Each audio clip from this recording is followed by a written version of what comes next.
Natembeya. Releasing. Jonah, one final question, or one final submission and the next to you. Please don't misunderstand me at all. What is required of a lawyer? What is required of a magistrate or a judicial officer?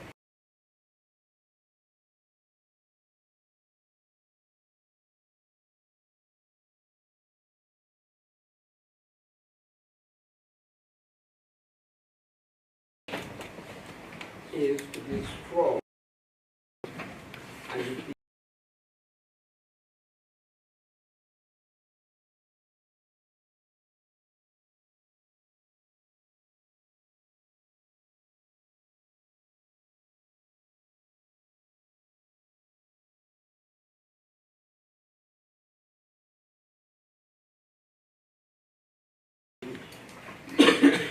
courageous.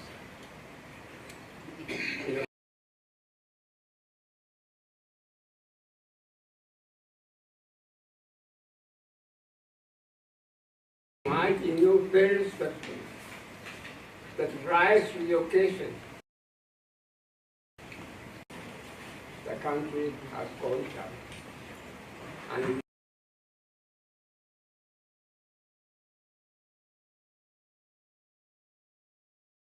we need young people like yourself, John, who have got power, to see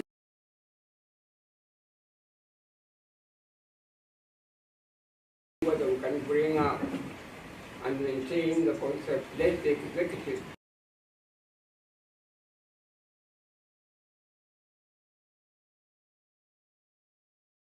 keep its own day, not to get into other days. Currently, it is not doing so. Other quotas and so on. Mahatma.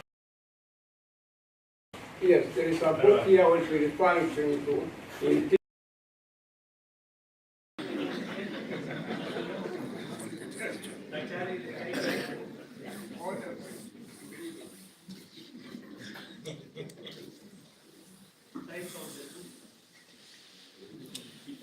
I'm taking the side of this impeachment in the Nigerian constitution.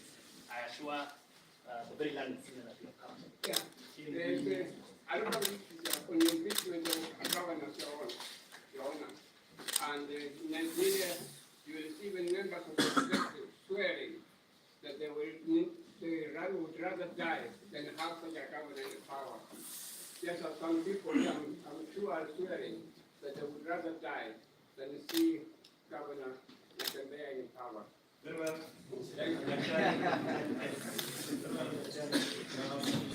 Mr. Njelu, I think we are done. Yes, we are done, so it's Yes. Our Father, with the Father, with profession, we have said it all. Give the governor free hold. At the very worst, some affordable cash bill. Let him not stay here an hour longer, so that we don't play in the hands of his tormentors. Let there be no conditions. This man has been elected by his people. He has committed no wrong until the case is proven, if at all. There was not even any affection in that effect. So let's not talk about conditions. In fact, that date, one of these expanded. Let him get his free hold or cash bill, let him leave. Even a street boy here will know who is George Natembeya. There's nowhere where he will go. We believe. Your Honor, you do the right thing. We have no doubt at all. I, for one, have no doubt. I know you are a good judicial officer. You believe in the rule of law. You understand the law. And even as we are doing all these things, you've appreciated it. I have no doubt that today George Natembeya will work out. No conditions have been sought and shouldn't be behind. Let man go and serve. He'll have his day in court. Thank you. Sorry, Your Honor, do we have a right to respond? Of course, there are any cases.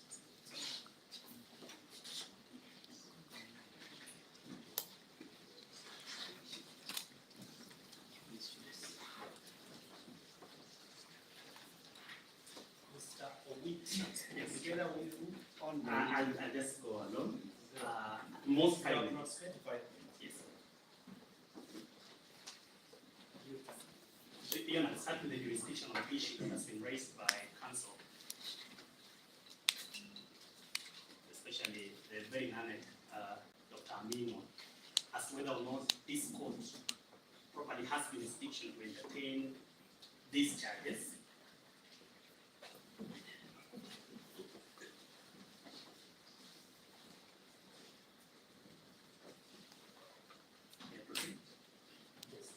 And whether or not the Director of Public Prosecutions had power to institute these charges.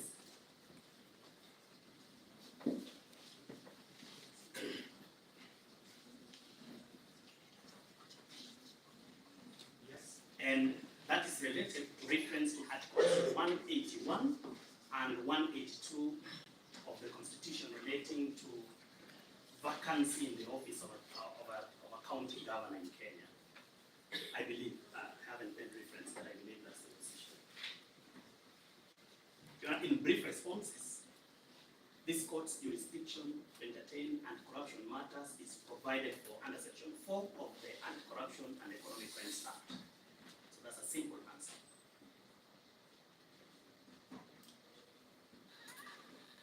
Section 4 of the ASEC.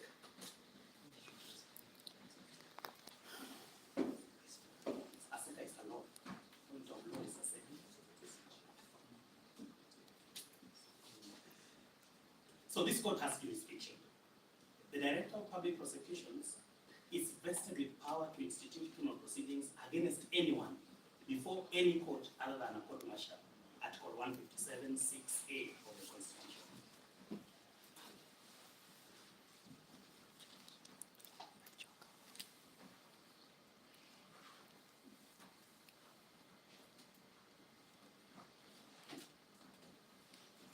Allow me to make two corrections. My very good friend, Mr. Legwa, tells the court that there is no nexus between the affidavit and the charges. And if your record confirms what I also heard, that there's no such charge as conflict of interest, which is count number 1. I don't know whether counsel read the charge sheet. Count number 1 is conflict of interest. And not just that, count number 2. How could he have gotten that wrong? Conflict of interest.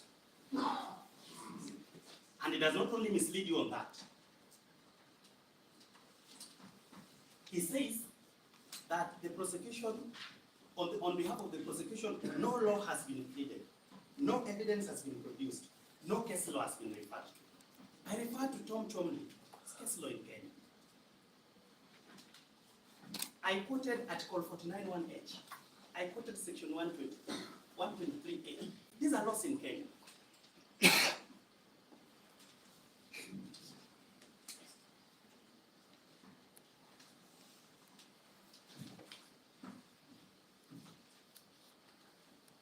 The second correction, Your Honor, my learned senior, Mr. Masharia, if I don't get that wrong, tells the court that the areas, the subject of the warrants issued on 18th of June were limited to 3, Kibomet and another one. It's on the record, Your Honor. Oh, Mr. Sibiu, I apologize. That's why I was not sure who's in. Your Honor, although they have not given you a copy of that warrant, it says, and any other part. Let me just read that so that I get it correct, so that I don't mislead the court. The warrants have been referred to just below the areas listed. There is and any other office, business, and residential premises wherever they may be situated within the Republic, unless we are reading different numbers. So that even the search in Nzoia was by law, was sanctioned by law.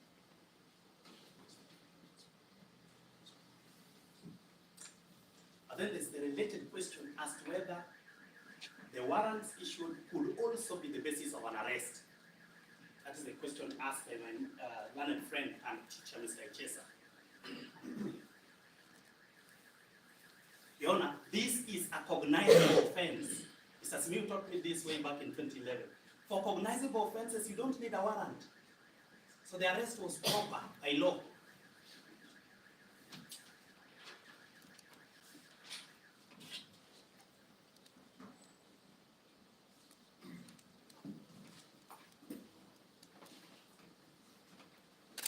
So the arrest was proper. The searches were proper. The defense has attempted to repudiate the charge sheet. Although they have gone around the corners, they're not coming strongly about it. But they seem to be questioning the propriety of the charge sheet, or rather the charges.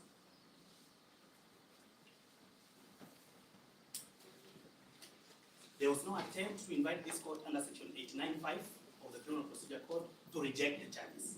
Plea was taken. As it is, the charges are proper, including the particulars.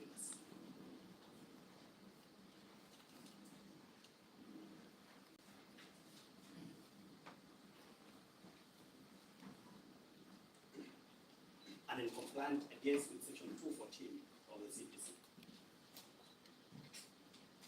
But there's a smaller issue about the amounts. This is related to the charge sheet as well. That a whole governor should not have been brought before you for amounts about 1 million or 2 million.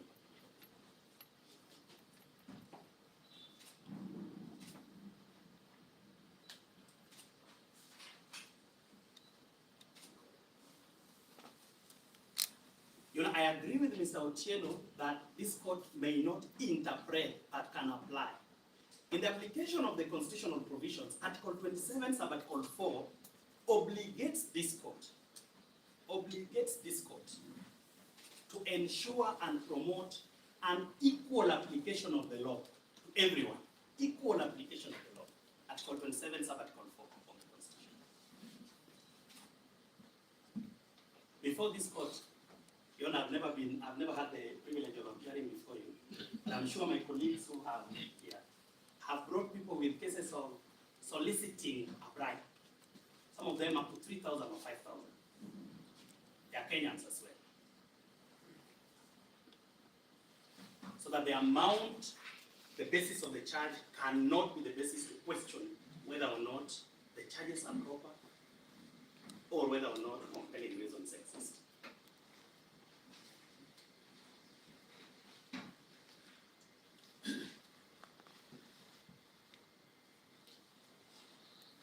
Your Honor, I can confirm to this court that's a factual issue, but I can confirm to the court that the DPP, in fact, ascertained and satisfied himself that there were charges properly on the basis of which he could institute these proceedings before you.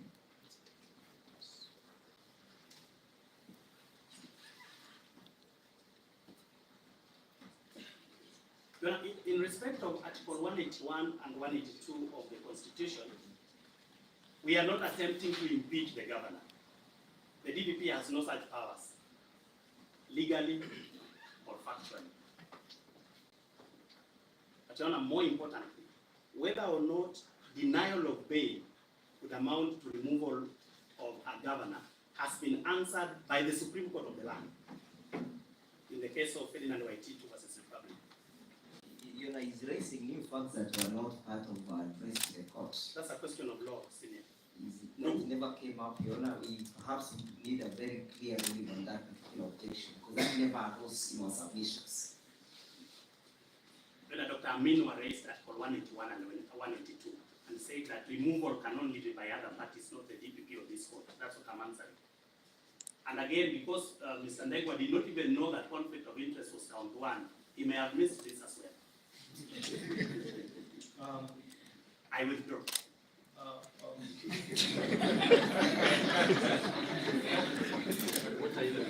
If you have withdrawn, I wanted to clarify that I scored Dr. Aminet saying something else. Yes. He's trying to mislead. Unfortunately, he's trying to mislead the court. Now that he has withdrawn, there is no need to clarify that point. So, Your Honor, I further I withdraw. scored him differently. Yes. So now that you withdraw, yes. I have also withdrawn the arguments on 181 to I scored it different. So I have withdrawn. Your Honor, back to the question of bond as I conclude. Page 19 of the Judiciary Bail and Bond Guidelines, at the very bottom in the footnotes, refers to a case of Republic versus John Kahindi and 2 others, reported in the Kenya Law Report in 2010. Republic versus John Kahindi and 2 others, 2010 EKLR. It is at the footnotes of page 19 of the Judiciary Bail and Bond Guidelines. The import of that case, Your Honor, is that the prosecution does not need to avail an affidavit of bail. Anyone can confirm because the guidelines are available online. Does not need to avail an affidavit in support of an application for denial of bail. While other courts insist on it, not all courts insist on it. That's the import of that decision. It's cited at page 19 in the footnotes. The importance of that argument that you make is that even without an affidavit, compelling reasons can exist.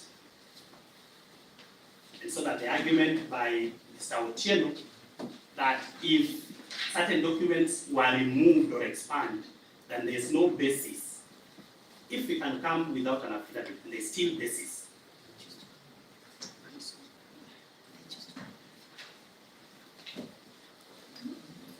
There's also the argument as regards saying that we have not proved, sorry, Your Honor. You are now on your 12th minute.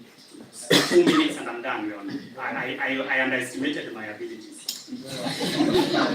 I'm sorry. You can't admit that. Know your pace, not abilities. I'm not doubting your abilities. You underestimated your pace. Yes, yes. A minute.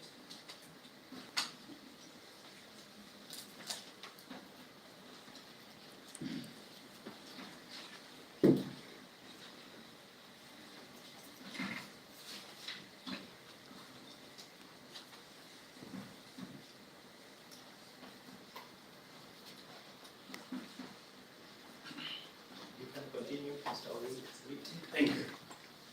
Your Honor, I was referring to, please, Your Honor, just help me with your record. What did I say last? Kindly. Last you were attacking the challenge by Mr. Otieno.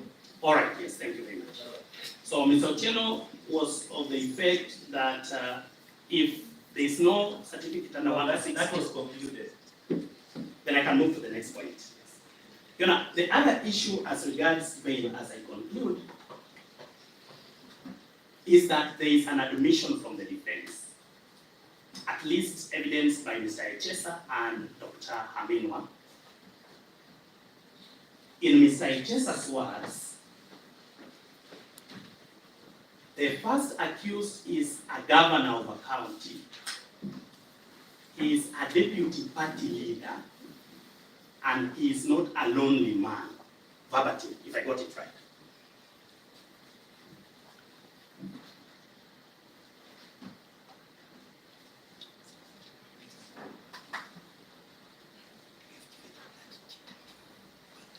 In the words of Dr. Haminwa, I don't know whether Your Honor will misquoted in my presence, especially in terms of understanding.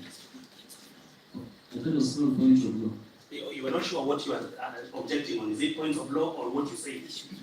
As in, you have quoted my statement in my presence. Yes. You clearly misunderstood it, and you want to go to the next person without clarifying the question. Sorry, Your Honor, I have not interpreted what Mr. Echesa said. I have quoted it as I captured it. So the court can confirm that he said that the first accused is the governor of a county, is a deputy party leader, and is not a lonely man. I am quoting you verbatim. I may be wrong in my interpretation, but in hearing you, I can't be wrong. Points of fact. Points of law. Your Honor, I'm coming to the point of law. I'm still quoting him. You cannot be the point of law. I am coming to the point of law. Yes, Your Honor, I'm still quoting him so that I come to the point of law. Dr. Haminwa, on the other hand, says that the people in the first accused area were mad yesterday as a result of his arrest. Those are two admissions as to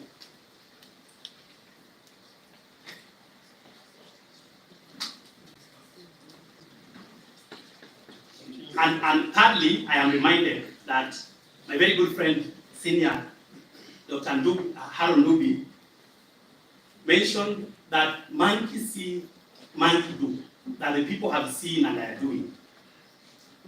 The point of law we are making is that there is a likelihood of interference with witnesses. And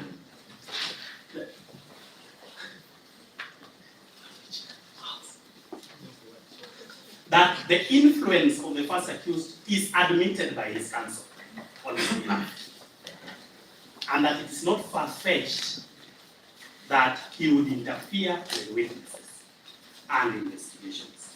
Your Honor, Clause 4.9 sub-clause E of the Judiciary Bail and Bond Policy Guidelines talks about likelihood. Yes, Your Honor. You have said you need 30 minutes.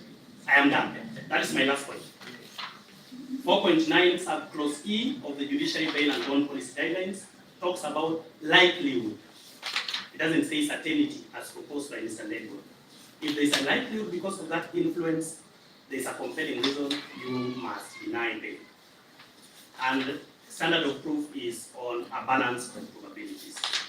I thank you for being patient with me.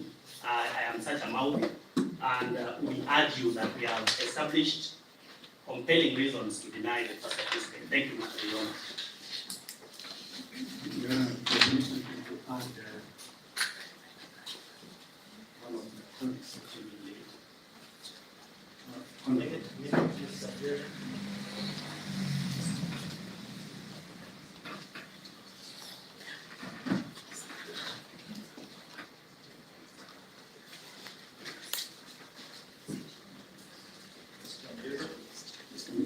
Honorable Jeremiah Kion, Assessor of Council, who will place him on record.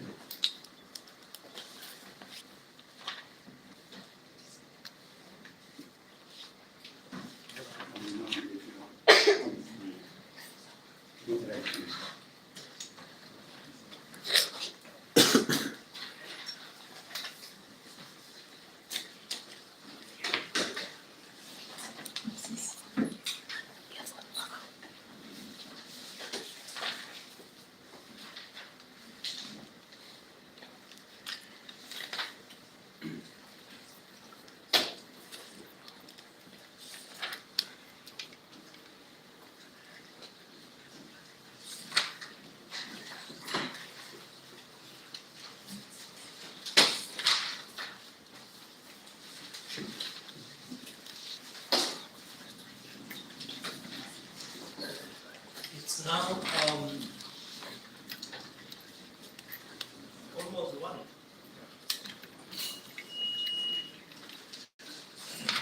Taking it for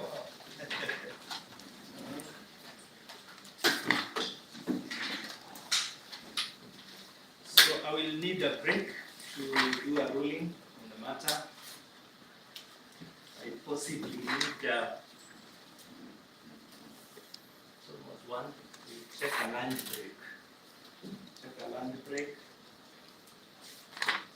Though the issues are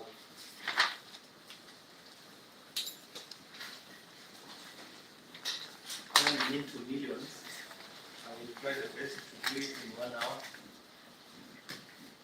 And Dr. Haminwa